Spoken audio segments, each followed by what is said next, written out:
Halo guys, selamat bertemu kembali di Akur Channel. Kali ini Mimin akan menceritakan kelanjutan Donghua Nine Sons Martial God bagian 13. Namun tak bosan-bosannya Mimin ingin mengucapkan maaf yang sebesar-besarnya, dikarenakan untuk video dan alur cerita tidak sama. Jadi untuk videonya, hanya sebagai bumbu pemanis saja ya guys. Baiklah, supaya tidak berbasa-basi lebih lama lagi, langsung aja kita terobos ke ceritanya.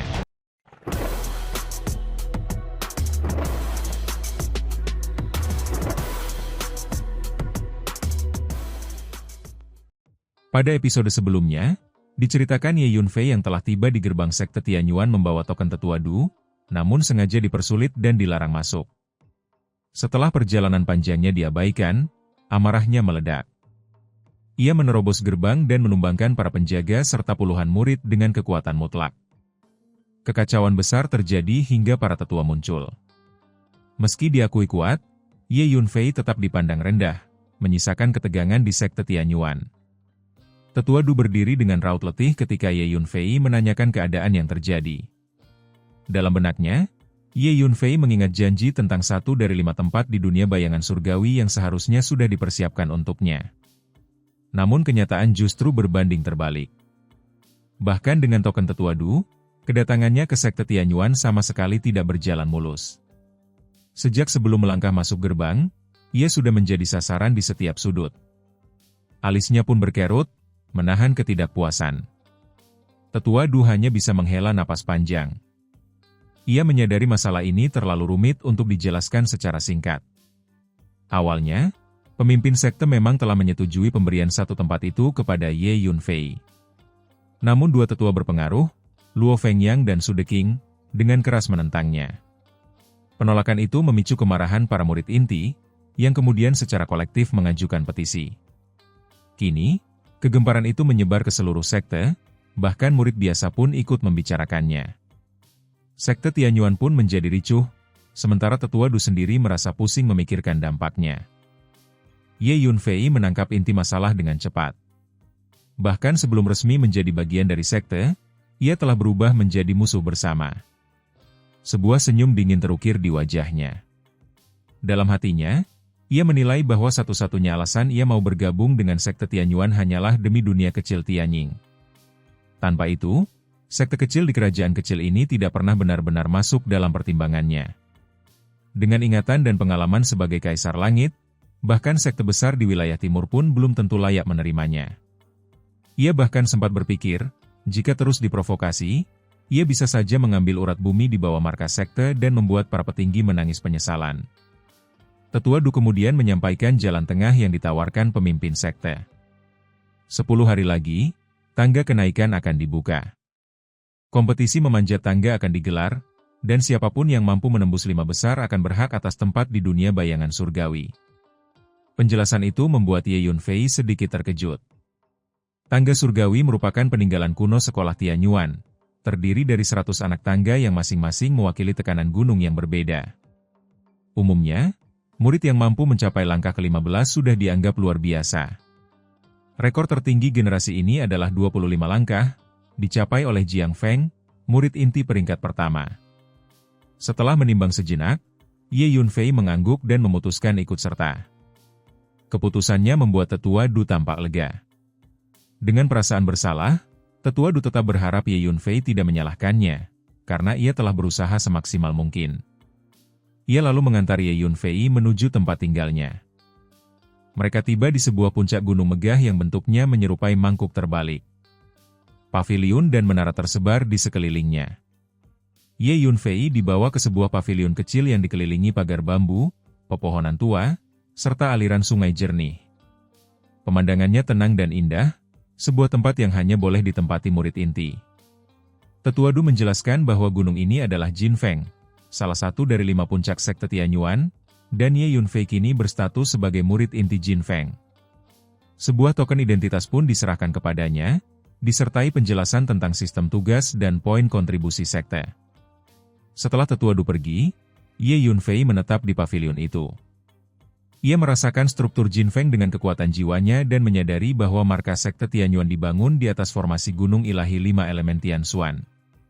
Namun ia juga melihat kenyataan pahit. Dari 5 puncak utama, hanya puncak air dan puncak bumi yang masih memiliki spiritualitas. Jika tidak, tempat ini bisa menjadi ladang sempurna untuk menempa pedang roh 5 elemen. Dengan perasaan sedikit menyesal, ia menarik kembali kesadarannya. Tak lama kemudian, ketenangan itu terusik oleh kedatangan seorang murid biasa bertubuh kekar dan berkulit gelap bernama Aniu. Murid itu datang atas perintah Tetua Du untuk membantu Ye Yunfei beradaptasi. Sikapnya sopan dan jujur, membuat Ye Yunfei menanggapinya dengan ramah.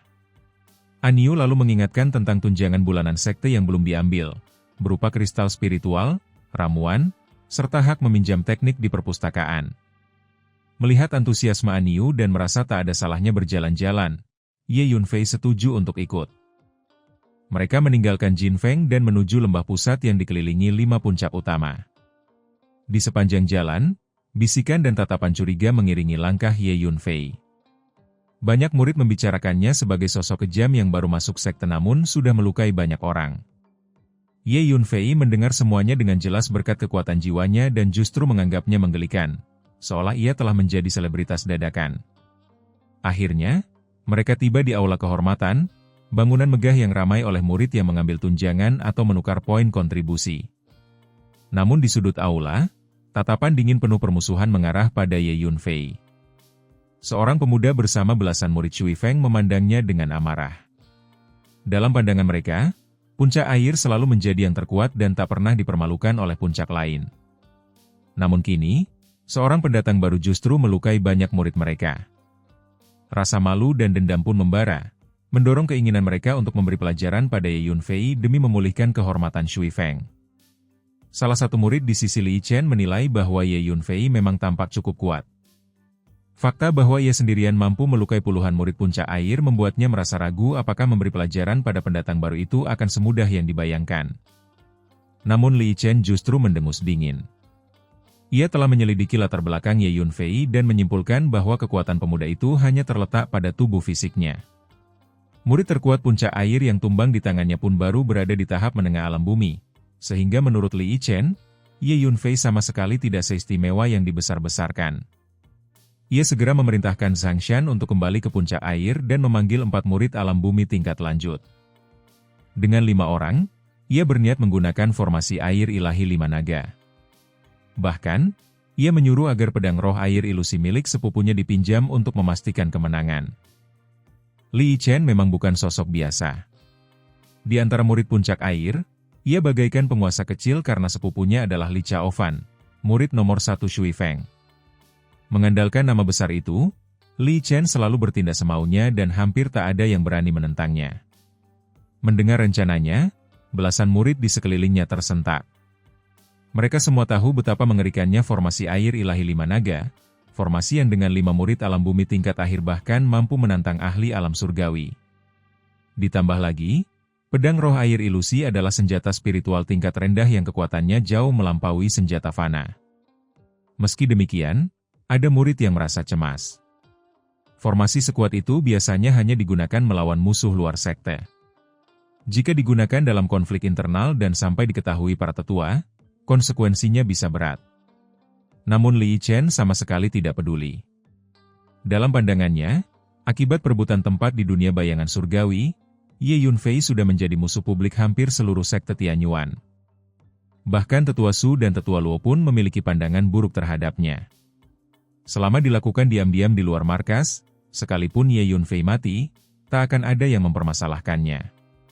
Ia pun merencanakan untuk memanfaatkan balai misi dan meminta Diakon Liu memberi Ye Yunfei tugas yang memancingnya keluar dari markas. Mendengar itu, semangat belasan murid kembali berkobar.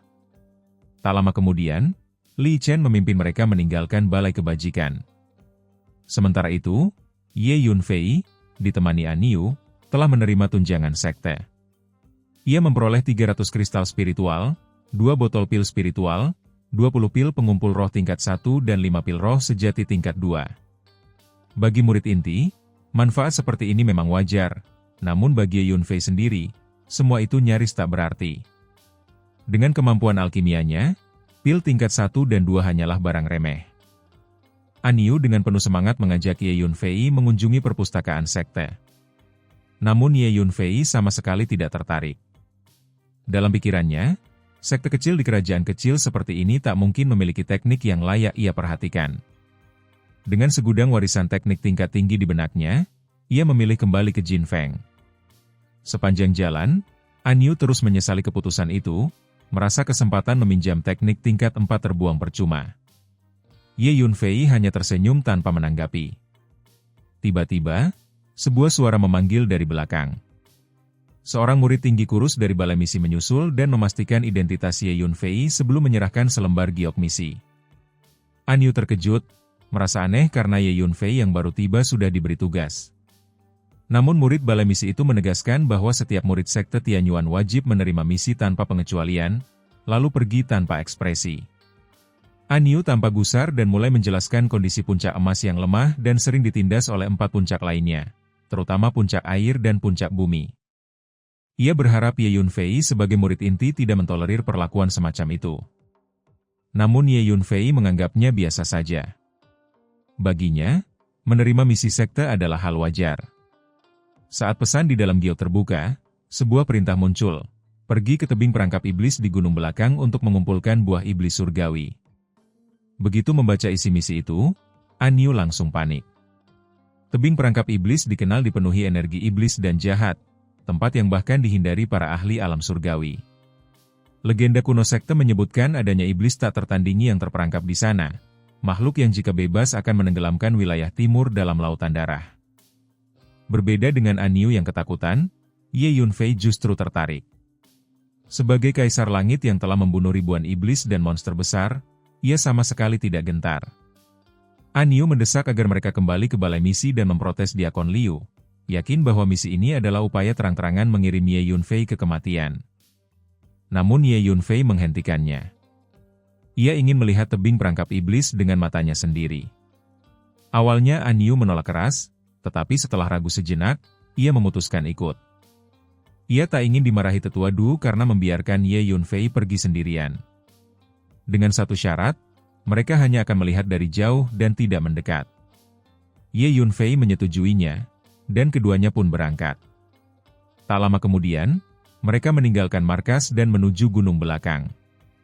Pegunungan luas terbentang di luar sekte, dipenuhi hutan purba dengan raungan binatang dan kicau burung yang saling bersahutan.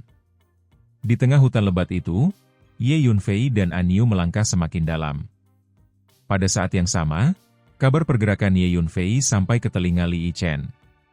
Mendengar bahwa targetnya telah meninggalkan markas menuju gunung belakang, Li Yichen tertawa puas. Baginya, dengan sedikit trik, pemula seperti Ye Yunfei mudah dipancing keluar. Tanpa ragu, ia memimpin belasan murid puncak air menyusul ke arah gunung belakang, berniat menjebak dan menyingkirkan Ye Yunfei sekali dan untuk selamanya. Daerah pegunungan itu terbentang sangat luas dan lapang. Ye Yunfei bersama An Yu melintasi hutan lebat, melangkah semakin dalam menuju jantung pegunungan. Waktu berlalu hampir seharian penuh hingga perjalanan mereka mendekati tujuan. An Yu tiba-tiba teringat bahaya di depan dan memperingatkan Ye Yunfei bahwa mereka hampir mencapai tebing perangkap iblis. Ye Yunfei menanggapi dengan anggukan tenang, seolah sudah siap menghadapi apapun yang menanti. Tak lama kemudian, Ye Yunfei merasakan sesuatu yang tidak biasa. Di hadapannya, deretan pegunungan diselimuti aura iblis berwarna hijau yang bergelombang, menjulang ke langit seperti asap tebal. Di baliknya, terdengar samar jeritan iblis yang menusuk telinga. Bersamaan dengan itu, energi hitam yang pekat dan jahat meresap ke dalam hutan, membawa bau amis yang menyengat. An Yu diliputi ketakutan. Wajahnya pucat, kakinya gemetar, dan keberaniannya hampir runtuh. Ia bahkan terpikir untuk mundur. Ye Yunfei tetap tenang. Ia meyakinkan An Yu dengan tindakannya, lalu mengeluarkan 2 pil spiritual. Satu ditelannya sendiri, sementara satu lagi diberikan kepada An Yu sebagai penangkal energi jahat. Dengan tangan gemetar, An Yu menelan pil itu. Pandangannya terus melirik ke depan dengan gugup, seakan iblis mengerikan bisa muncul kapan saja. Ye Yunfei sendiri menatap aura iblis di depan mereka dengan ekspresi serius. Energi iblis di tempat itu memiliki kualitas yang sangat tinggi, membuatnya menduga bahwa makhluk iblis yang sangat kuat mungkin bersembunyi di sana. Sementara itu, dari arah belakang, terdengar kegelisahan dan kemarahan. Li Yichen, yang memimpin belasan murid Shui Feng, terkejut karena Ye Yunfei bergerak jauh lebih cepat dari perkiraan. Mereka semakin dekat dengan tebing perangkap iblis, dan semakin dekat pula dengan bahaya besar. Aura hijau menyeramkan yang terpancar dari pegunungan di depan membuat Li Yichen dipenuhi rasa takut. Penyesalan muncul di hatinya karena telah meminta pelayan Liu memberikan tugas tersebut. Kini, nyawanya sendiri seakan dipertaruhkan bersama bocah yang ia benci. Amarahnya memuncak, dan semua kesalahan ia tumpahkan pada Ye Yunfei. Para murid yang mengikuti Li Yichen pun sama pucatnya.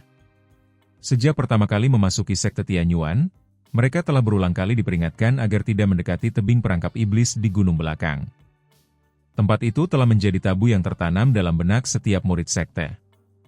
Di depan, An Yu tiba-tiba menunjuk ke kejauhan. Di sana, sebuah tebing terpencil menjulang menembus awan, berdiri angker di kedalaman pegunungan. Di bawahnya terbentang jurang tak berdasar, sementara energi iblis hijau zamrud menyebar dan bergelombang seperti kabut tebal. Rasa takut An Yu memuncak. Ia menghentikan langkahnya dan menolak untuk melanjutkan perjalanan. Dalam benaknya terbayang kisah mengerikan beberapa tahun lalu, ketika seorang murid inti dengan kekuatan alam surgawi kehilangan jati diri akibat terlalu dekat dengan tebing perangkap iblis. Meski berhasil diselamatkan para tetua, kerusakan itu tak dapat dipulihkan, dan murid tersebut akhirnya menjadi idiot. Ye Yunfei memahami ketakutan itu. Ia mengangguk, mengakui bahwa bahkan seorang ahli alam surgawi pun akan kesulitan menahan aura iblis di depan mereka. Ia sama sekali tidak menyalahkan An Yu. Dengan tingkat kultivasi penyempurnaan tubuh tingkat 7, keberanian An Yu untuk menemani sejauh ini saja sudah patut dihargai. Namun, semua itu tidak berarti apa-apa bagi Ye Yunfei. Di dalam tubuhnya masih tersisa secercah kekuatan jiwa Kaisar Langit. Meski sangat kecil, kekuatan yang memiliki kaitan dengan kata Kaisar tetaplah luar biasa. Secercah itu sudah cukup untuk menahan energi iblis di depan. Ditambah lagi, pemahamannya tentang alam semesta dan hukum langit jauh melampaui siapapun. Energi iblis sebanyak ini sama sekali bukan ancaman baginya. Ketertarikan Ye Yunfei terhadap tebing perangkap iblis pun semakin kuat. Ia memutuskan untuk menyelidikinya sendiri. Ia mengeluarkan hadiah yang baru saja diperolehnya dari balai jasa, 300 kristal spiritual dan 2 botol pil spiritual, lalu menyerahkannya kepada An Yu sebagai imbalan atas jasanya memimpin jalan. Ia berniat menyuruh An Yu kembali demi keselamatannya. An Yu terkejut dan ketakutan ketika menyadari maksud Ye Yunfei. Ia benar-benar tidak ingin Ye Yunfei mendekati tebing perangkap iblis. Namun, Ye Yunfei dengan tenang memaksanya menerima kristal dan pil tersebut, lalu memintanya kembali terlebih dahulu. Pada saat itulah, tawa liar menggema dari belakang. Suara itu penuh ejekan dan kegembiraan karena akhirnya berhasil menyusul. Tak lama kemudian, belasan pria menerobos keluar dari hutan dan mengepung Ye Yunfei serta An Yu. Sosok Li Yichen tampak jelas di antara mereka, membuat ekspresi An Yu berubah drastis. Li Yichen menatap Ye Yunfei dengan sikap meremehkan. Ia langsung menuduh Ye Yunfei sebagai pelaku yang telah melukai puluhan murid Shui Feng dan menganggap perbuatan itu sebagai tindakan yang sangat lancang. Ye Yunfei menanggapi dengan tawa dingin, sama sekali tidak menyangkal. Baginya, murid-murid itu tak lebih dari lalat yang bisa ditampar kapan saja. Ye Yunfei sudah memahami tujuan kedatangan mereka. Jelas, para murid puncak air itu tidak datang dengan niat baik. Dengan panik, An Yu memperingatkan Ye Yunfei tentang latar belakang Li Yichen yang sangat kuat, sebagai keturunan langsung keluarga Li di kota kekaisaran dan sepupu dari Li Chaofan, murid nomor 1 Shui Feng. Ia tahu, menyinggung orang seperti itu berarti menghancurkan masa depan di sekte Tianyuan bahkan di seluruh kekaisaran Qin Raya. Demi melindungi Ye Yunfei, An Yu melangkah maju. Dengan sikap rendah hati, ia meminta maaf atas nama Ye Yunfei, mengakui kesalahan, dan memohon agar Li Yichen mau melepaskan mereka demi afiliasi sekte yang sama.